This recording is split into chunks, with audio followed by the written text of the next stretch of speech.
Let's go back to our top story. We now have on the phone Elliot Maguan. He is the brother of Rolito Go's road rage victim, Eldon Maguan. Mr. Maguan, thank you for joining us. Yes, good evening. Good evening, sir. This must be a blow to your family. Yes, we're actually still shocked at the news. We're still confused because there's no clarity as to what really happened yet at this point. No clarity, meaning your information is that Mr. Go is with his daughter, who is an intern at the Chinese Actually, General there's some Hospital. people that there's unconfirmed.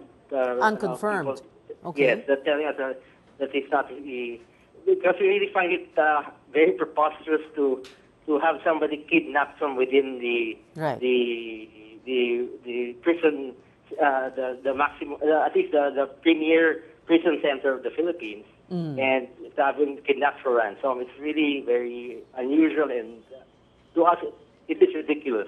We have never heard of something like that before. Yes, but let me go back to your information that you said you have. Although it is an unconfirmed report, you say that this is information.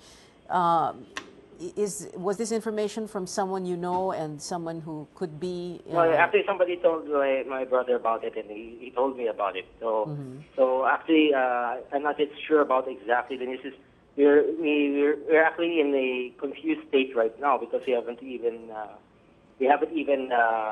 gotten clearly what really happened.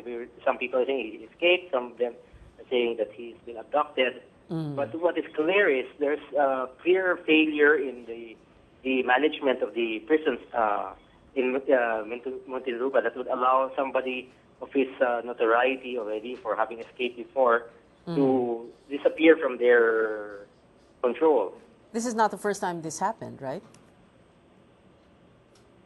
Nakatakas din siya dati? Oh, well, I'm sorry. Yes, Hindi naman natin sinasabi nakatakas siya ngayon.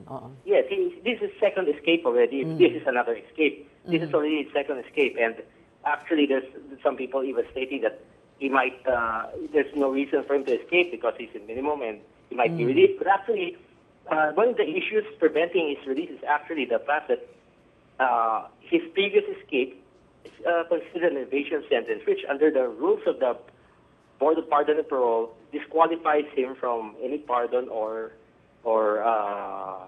parole for that matter. So actually, we're really kind of still confused as to what's really happening at this point in time. You're kind of confused about what's happening because, like you said a while ago, there is no clarity, no? But this is the same. The story that the families that we've heard is it's kind of unusual to. Normally, when people get abducted from prisons, to have them escape. It's not really to have them ransomed. It's kind of unusual for us to hear this kind of story. Yeah, well, we had the Tony La Vista story earlier also, much earlier.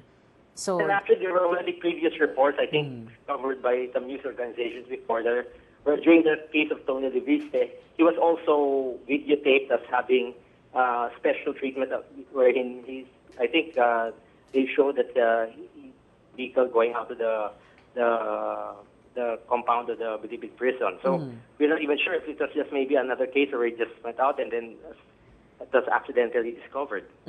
So you want him recaptured or well, hunted Definitely, down and brought back? Our stand is, our family stand is for him to have to comply with all the rules of as stated by the law. He can't always get this special treatment that we always hear him getting, even from neutral sources already.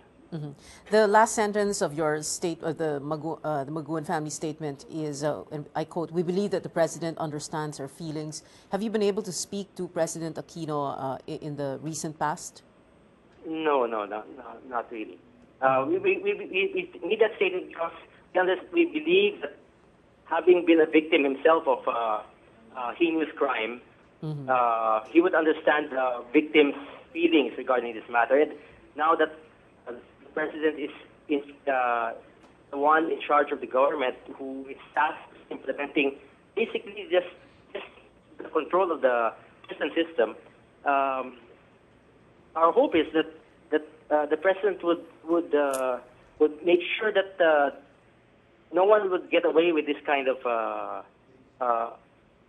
special treatment again, or in this particular case, this very unusual situation where I think it's common knowledge already that Rolito Go has been going in and out of the prison for various reasons.